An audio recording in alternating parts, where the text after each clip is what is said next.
Good day, everyone. It's me again, Miss Christy Ilan, and I am the last reporter of Group 7. My topic under the 8 areas of waste are underutilized employees and identifying, assessing, and preventing the cause of MUDA. According to Anne M. Mulcahy, employees are a company's greatest asset. They're your competitive advantage.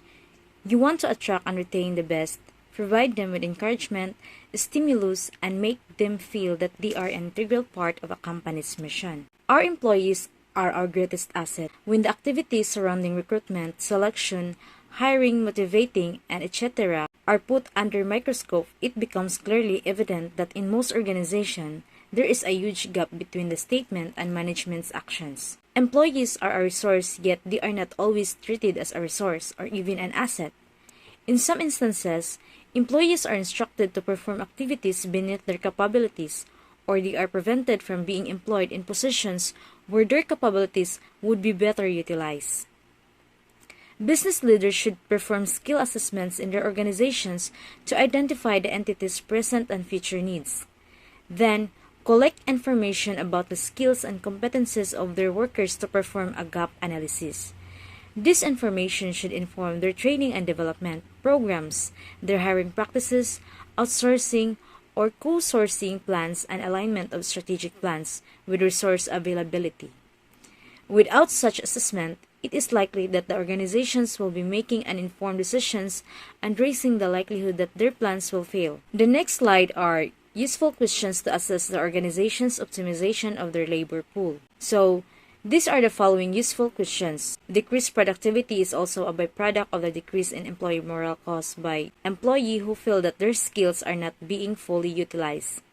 When employees' career prospects are hampered by subpar work that limits their skill development, or they feel that their efforts will not result in the rewards they expect, they are likely to lower their efforts. But when employees are fully engaged, both the employee and the organization gain. It is imperative that managers pay close attention to the morale level of their workforce and take consistent and assertive action to elevate it. Internal auditors should audit employee engagement as it influences productivity, retention, customer satisfaction, and the quality of internal controls. Next slide is the identifying, assessing, and preventing the cause of MODA. Western Economic Diversification Canada defines the audit universe as an audit universe represents the potential range of all audit activities and is comprised of a number of auditable entities. These entities generally include a range of programs, activities, functions, structures, and initiatives which collectively contribute to the achievement of the department's strategic objectives.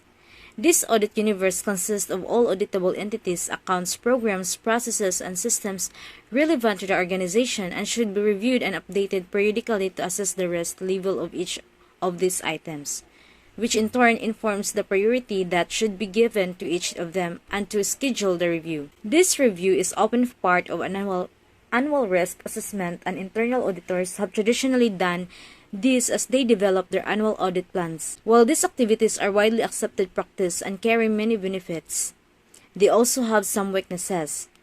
The main one is that by the time auditors perform the risk assessment, prepare the audit plan, and review processes, weaknesses may have already been present for a year or two, and losses or damages may have been accumulating for a long time.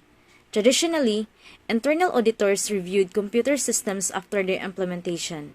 If the auditors identified issues and made recommendations for corrective action, the cost to make those corrections were significant. However, this approach still has some weaknesses because the observations made by the auditors, such as poor workmanship, lack of embedded controls, cost overruns, unqualified programmers, and excessive change orders, and so on, occur after the organization has already entered into contractual agreement with vendors and consultants. The Institute of Internal Auditors International Standards for the Professional Practice of Internal Auditing Standards does not specify if reviews should be prospective or retrospective. In fact, internal audit activity must evaluate risk exposures relating to the organization's governance, operations, and information systems regarding the achievement of the organization's strategic objectives, reliability and integrity of financial and operational information, effectiveness and efficiency of operations and programs,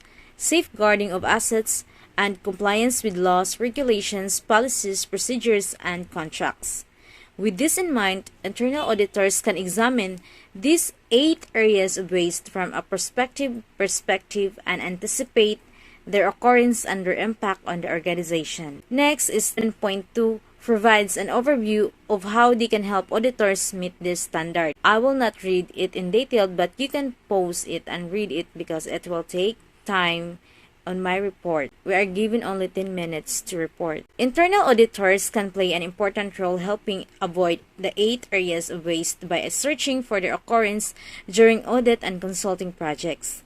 These areas of waste can occur prospectively due to the poor design of programs and processes while activities are underway or after the work has been performed and the auditor reviews the transactions retrospectively. In any case, by searching for these problem areas, internal auditors can help the organizations operate more efficiently and be more likely to achieve its financial and operational objectives. To sum up all the topics in Chapter 7, I will read the summary. Managers are responsible for maximizing stakeholder value and displaying prudence in the use of the resources provided to pursue the organization's mission. Waste represents the erosion of stakeholder value, and both managers and employees should work diligently to minimize it. The 8 areas of waste model provides a simple, concise, and practical tool to identify common areas of waste, the practices that cause them, and the items that, when present, show that waste is being generated. This has financial implications. This has time utilization implications. This has ecological implications. And this has healthy and implications. To the extent that these issues can be identified, resolved, and mechanisms put in place to prevent the recurrence, stakeholders within and outside organizations will enjoy the benefits. Chapter 8 provides an overview of QC concepts and practices and shows how internal auditors can benefit from increasing their base of knowledge in this field, whether it is reducing the number of errors, increasing consistency in existing processes, or reducing the variability in the results obtained. Internal auditors can help organizations excel during their day-to-day operations by incorporating these principles, identifying weaknesses, and making useful and pragmatic recommendations. And once again, I am Miss Christy Umacob Ilan, signing off. Thanks for listening.